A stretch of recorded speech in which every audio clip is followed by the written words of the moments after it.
वर्षा का वितरण। पश्चिम में अबूझमाड़ की पहाड़ियाँ तथा बैलाडीला की श्रेणियाँ वर्षा के लिए अवरोधक का कार्य करती है, जिसके कारण उत्तरी भाग के कोटरी महानदी के मैदान में 1300 से 1800 मिलीमीटर के मध्य वर्षा होती है। दंडकारण्य के उत्तरी भाग में अबूझमाड़ की पहाड़ियाँ और उत्तर पूर्व पठार में 1800 मिलीमीटर के आसपास वर्षा होती है। इसी तरह दक्षिण के पठार के पूर्वी और पश्चिमी भागों में लगभग 1700 मिलीमीटर वर्षा होती है। प्रदेश के दक्षिण पूर्वी तट पर 1500 मिलीमीटर वर्षा होती है, तो मध्य पूर्वी तट पर 1600 मिलीमीटर वर्षा होती है। उत्तर पूर्वी पठार के मध्य भाग में 1700 मिलीमीटर वर्षा होती है। वर्षा की अवधि। दंडकारण्य में जून से अक्टूबर माह में अधिकांश वर्षा अर्थात 90% वर्षा ऋतु में होती है। इस क्षेत्र में मानसून का प्रवेश मध्य जून के आसपास होती है। अधिकांश वर्षा जुलाई तथा अगस्त के महीनों में होती है, जो कुल वर्षा का 60% होती है। इस अवधि में अधिकांश वर्षा का जल नदी नालों के माध्यम से प्रवाहित हो जाता है। महानदी कोटरी की घाटी में जुलाई माह में लगभग 400 से 600 मिलीमीटर वर्षा होती है और अगस्त माह में 300 से 500 मिलीमीटर वर्षा होती है। सितंबर माह में 200 से 300 मिलीमीटर तथा अक्टूबर माह में वर्षा 100 मिलीमीटर के आसपास वर्षा रह जाती है। मध्य अक्टूबर में मानसून वापस लौट जाती है। शीत ऋतु में लौटती हुई मानसून हवाओं से वर्षा लगभग 50 से 100 मिलीमीटर के मध्य होती है। ऋतुएं। दंडकारण्य को यहाँ के तापमान और वर्षा की मात्रा के आधार पर 3 ऋतुओं में विभाजित किया जा सकता है। पहला ग्रीष्म ऋतु मध्य फरवरी से मध्य जून, दूसरा वर्षा ऋतु मध्य जून से मध्य अक्टूबर तक, तीसरा शीत ऋतु मध्य अक्टूबर से मध्य फरवरी तक। ग्रीष्म ऋतु। दंडकारण्य में ग्रीष्म ऋतु मध्य फरवरी से मध्य जून तक लगभग 4 माह की होती है। इस अवधि में तापमान में वृद्धि प्रारंभ होती है।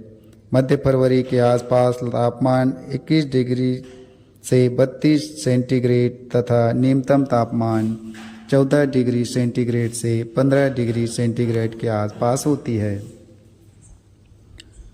मई माह में अधिकतम तापमान 38 डिग्री सेंटीग्रेड तथा न्यूनतम तापमान 24 डिग्री सेंटीग्रेड के आसपास होती है। इस अवधि में 80 से 85 मिलीमीटर के मध्य औसत वर्षा होती है। मई जून के महीने में 2-3 बजे के मध्य शुष्क गर्म हवाएं चलती है, जिसे लू कहते हैं। मौसम में अचानक परिवर्तन के कारण धूल भरी आंधी चलती है और बड़े बड़े बूंदों के साथ पानी की बौछार पड़ती है। वर्षा ऋतु। मध्य जून से बंगाल और अरब सागर में मानसूनी हवाएं चलने लगती है। इस ऋतु में अधिकतम तापमान 30 डिग्री से 35 डिग्री सेंटीग्रेड तथा न्यूनतम तापमान 20 डिग्री से 22 डिग्री सेंटीग्रेड के मध्य रहता है। 15 जून के पश्चात वर्षा प्रारंभ हो जाती है। मध्य जून से मध्य अक्टूबर तक प्रदेश की 90% वर्षा हो जाती है। शीत ऋतु। मध्य अक्टूबर से मध्य फरवरी तक ठंडा मौसम रहता है, जिसे शीत ऋतु कहते हैं। इस अवधि में अधिकतम तापमान 27 डिग्री से 30 डिग्री सेंटीग्रेड के मध्य रहता है और न्यूनतम तापमान 11 डिग्री से 14 डिग्री सेंटीग्रेड के मध्य रहता है। ठंडी और सर्द हवाएं चलती है। मानसूनी हवाएं लौटती है अतः 50 से 100 मिलीमीटर वर्षा होती है। प्राकृतिक वनस्पति। दंडकारण्य की जलवायु उष्ण, आर्द्र तथा शुष्क मानसूनी है, जिसके कारण यहाँ की वनस्पति उष्णकटिबंधीय आर्द्र पर्णपाती है। साल वृक्षों की प्रधानता के कारण दंडकारण्य को साल वनों का द्वीप कहते हैं। यहाँ 52% भागों पर वन मिलते हैं, जिसमें 43% क्षेत्रों पर शासकीय और 9% भागों पर ग्रामीण वन पाए जाते हैं। आदिवासी लोग वनों को साफ करके वहाँ पर कृषि कार्य प्रारंभ कर रहे हैं। दंडकारण्य के अधिकांश वनों में साल और सागौन के वृक्ष मिलते हैं। लगभग 18% से 20% वन क्षेत्रों को साफ करके कृषि करना प्रारंभ कर दिए हैं। आदिवासी लोग इसी क्षेत्र में रहना प्रारंभ कर देते हैं। जहाँ विकसित क्षेत्र और बड़े बड़े नगरीय बस्तियाँ हैं, वहाँ पर जनसंख्या की अधिक वृद्धि के कारण वन क्षेत्रों में अधिक कटाव हुआ है। इस तरह के क्षेत्र जगदलपुर, दंतेवाड़ा, कोंडागांव, भानुप्रतापपुर, कांकेर, भोपालपट्टनम इत्यादि है। मैदानी भागों के वनों को कृषि की सुविधा के आधार पर अधिक तेजी से काटा जा रहा है। नारायणपुर, कोंटा और बीजापुर क्षेत्र में अभी भी अधिक सघन वन हैं। यहाँ के वनों को 2 भागों में विभाजित किया जाता है। पहला उष्णकटिबंधीय आर्द्र पर्णपाती वन, दूसरा उष्णकटिबंधीय शुष्क पर्णपाती वन। उष्णकटिबंधीय आर्द्र पर्णपाती वन। दंडकारण्य के अधिकांश वन उष्णकटिबंधीय आर्द्र पर्णपाती वन क्षेत्र के अंतर्गत आते हैं। केवल कुछ पेटियों में उष्णकटिबंधीय शुष्क पर्णपाती के वन हैं, जैसे प्रदेश के उत्तर में भानुप्रतापपुर, उत्तर मध्य में नारायणपुर जिला तथा पूर्वी भाग में जगदलपुर क्षेत्र में ये वन पाए जाते हैं। गर्मी के दिनों में यहाँ के वृक्षों की पत्तियां झड़ जाती है। वृक्षों के आधार पर दंडकारण्य के वनों को निम्न भागों में विभाजित कर सकते हैं: अ साल वन, ब सागौन वन, सा मिश्रित वन और द बांस के वन। अ साल वन। ये वन महानदी कोटरी नदी की घाटी, अबूझमाड़ की पहाड़ी और इंद्रावती नदी की घाटी में बड़े पैमाने पर मिलते हैं। इन वनों में साल वृक्षों की प्रमुखता होती है। उसके साथ साथ धौरा, बीजा तथा महुआ के वृक्ष पाए जाते हैं। इसके साथ ही बीच बीच में हर्रा, तिनसा तथा बांस के वृक्ष मिलते हैं। धवई, बायमिडिंग तथा गुरसकारी की झाड़ियाँ बीच बीच में पाई जाती है। बेलों के रूप में माहौल, रामदाताओं तथा पलाश बेल पाई जाती है। सागौन वन। उत्तर पश्चिमी तथा पश्चिमी बीजापुर जिले में सुकमा जिले के कोंटा के दक्षिण भाग में सागौन वन मिलते हैं। सागौन के वनों में सागौन वृक्षों के साथ साथ धौरा, साजा, शीशम तथा सिरिस के वृक्ष मिलते हैं। इन्हीं के साथ साथ तेंदू, अमलतास तथा बांस के वृक्ष मिलते हैं। यहाँ बीच बीच में कुछ झाड़ियाँ और बेलें भी पाई जाती है। इसका विस्तार 1734 वर्ग किलोमीटर क्षेत्र में मिलता है। सम्मिश्रित वन। यहाँ की जलवायु और मिट्टियों की विविधता के कारण उत्तर पश्चिम नारायणपुर जिले में, दक्षिण बस्तर में तथा सुकमा जिले के कोंटा क्षेत्र में बांस के वन बहुतायत से मिलते हैं। उत्तर बस्तर में पखांजूर और भानुप्रतापपुर में बहुत अधिक बांस के सघन वन हैं। यहाँ के कुल 20,488 वर्ग किलोमीटर क्षेत्रों में वनाच्छादित है, जिनमें से 9,156 वर्ग किलोमीटर क्षेत्र में आरक्षित वन है तथा 11,332 वर्ग किलोमीटर क्षेत्र में संरक्षित वन है।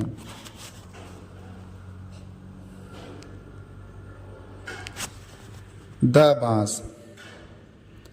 इसका उपयोग घर बनाने में होता है, लेकिन आज बांस से लुगदी और कागज बनाते हैं, जिससे बांस का महत्व बहुत बढ़ गया है। बांस उत्पादक प्रमुख क्षेत्र बस्तर के उत्तरी और दक्षिणी भाग है। कांकेर के उत्तर पश्चिम में भानुप्रताप तथा दक्षिण पश्चिम में पंखांजूर में बांस के वन हैं। सुकमा और दक्षिण भाग में कोंटा में बड़ी संख्या में बांस के वन मिलते हैं। हर्रा। हर्रा पेट की औषधि है। यह चर्म शोधक होता है। इसे चमड़ा साफ करने पर लोशन बनाया जाता है। आयुर्वेदिक औषधि के रूप में हर्रा का उपयोग किया जाता है। कांकेर के आसपास बड़ी मात्रा में हर्रा के वन हैं। हर्रा और बहेरा का उत्पादन 20 से 25 टन 1000 टन होता है। तेंदूपत्ता। तेंदूपत्ता का उपयोग बीड़ी बनाने में होता है। छत्तीसगढ़ में ये सर्वत्र मिलते हैं, किंतु बस्तर संभाग का तेंदूपत्ता उत्तम माना जाता है। बस्तर संभाग के वन 12,194 वर्ग किलोमीटर क्षेत्र में विस्तृत है। जगदलपुर में वन विद्यालय है। वनोपज। दंडकारण्य के आय का स्रोत वनोपज है, जिसमें लकड़ी मुख्य है। ये दो प्रकार के हैं, इमारती तथा जलाऊ लकड़ी है। इसमें प्रमुख वनोपज लगभग 61% भाग आय तथा शेष 39% आय लघु वनोपज से प्राप्त होता है। इमारती लकड़ी से 90% तथा जलाऊ लकड़ी से 10% आय की प्राप्ति होती है। आंवला, सिकाकाई और रीठा का उत्पादन 21,000 टन होता है। लाख का उत्पादन 4800 क्विंटल तथा इमली का 1 लाख क्विंटल उत्पादन होता है।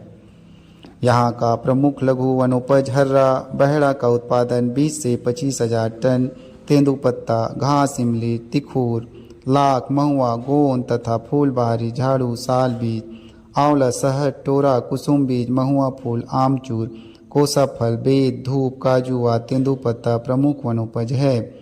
इस वनोपज से 90% आय होती है। तेंदुपत्ता प्रमुख वनोपज है, जिससे लघु वनोपज का 40% आय होती है। बस्तर से इमारती लकड़ी के कुल उत्पादन का 42% आय होती है। हर्रा, घास तथा लाख से लगभग 42% भाग उत्तर बस्तर के बस्तर, कोंडागांव, नारायणपुर जिलों से तथा 48% भाग दक्षिण बस्तर, बीजापुर, दंतेवाड़ा, सुकमा के जिलों से 50% हर्रा प्राप्त होता है। 3/4 लाख का उत्पादन कांकेर से तथा 1/4 लाख का उत्पादन अन्य क्षेत्रों से होता है। आधी इमली का उत्पादन उत्तर बस्तर से तथा आधी इमली का उत्पादन दक्षिण बस्तर से प्राप्त होता है। भानु प्रतापपुर और पखांजूर में बांस का उत्पादन उत्तर बस्तर से तथा सुकमा और कोंटा दक्षिण बस्तर से प्राप्त होता है। अधिकांश महुआ का उत्पादन दक्षिण बस्तर से तथा कुछ उत्पादन उत्तर बस्तर से होता है। अधिकांश गोंद का उत्पादन दक्षिण बस्तर से प्राप्त होता है। फूलबहारी, झाड़ू का 75% उत्पादन उत्तर बस्तर से तथा 25% झाड़ू का उत्पादन दक्षिण बस्तर से होता है। लघु वनोपज का 75% उत्पादन उत्तर बस्तर से तथा 25% उत्पादन दक्षिण बस्तर से होता है। रेल के स्लीपर भी इसी लकड़ी से बनाते हैं। इसकी छाल से चमड़ा पकाते हैं। दंडकारण्य का वन सागौन लकड़ी का सबसे बड़ा स्रोत है। नगरों के घरों के फर्नीचर तथा रेलवे के डिब्बे बनाने में उपयोग होता है। लकड़ी का उपयोग मकानों के निर्माण के उपकरण के रूप में करते हैं। स्थानीय आदिवासी इसके फूल और बीज को खाते हैं। हर्रा की छाल का उपयोग चमड़ा को पकाने तथा रंगने के काम में आता है। इनके फलों से दवा बनाते हैं। इसका उत्पादन लगभग 15,000 टन होता है। महुआ के फूल का उपयोग स्थानीय लोग शराब बनाने में करते हैं। तेंदू की पत्ती बीड़ी बनाने तथा पलाश के वृक्ष से लाख निकालते हैं।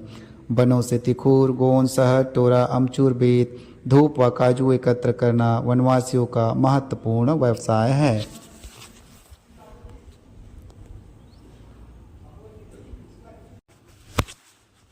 वन विकास निगम मध्य प्रदेश शासन द्वारा 1975 में जगदलपुर में वानिकी तकनीकी सहायता परियोजना पाइन प्रोजेक्ट प्रारंभ की गई थी, जिसे बाद में बम्बू एंड पल्पवुड प्रोजेक्ट के रूप में चालू की गई। 1977 में अंतागढ़ परियोजना का मुख्यालय राजनांदगांव में बनाया गया, जिसका कार्यक्षेत्र बस्तर था। 1980 में मुख्यालय राजनांदगांव से हटाकर भानु प्रताप में स्थानांतरित किया गया। स्लीपर बनाने के लिए शामिल मंडल का मुख्यालय जगदलपुर में स्थापित किया गया। जगदलपुर सरगीपाल में स्लीपर बनाने का कार्य प्रारंभ किया गया।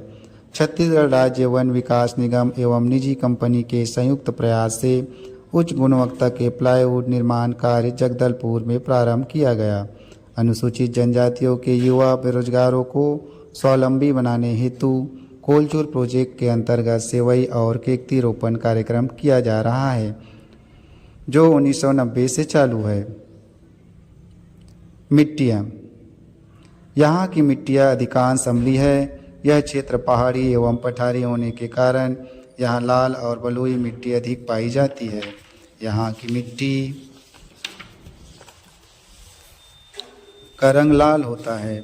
इसमें लौह ऑक्साइड, पोटास तथा चूने की मात्रा नगण्य होती है। पठारी एवं पर्वतीय भागों में हल्के रंग की पतली परत वाली पथरीली तथा अनुपजाऊ मिट्टी मिलती है।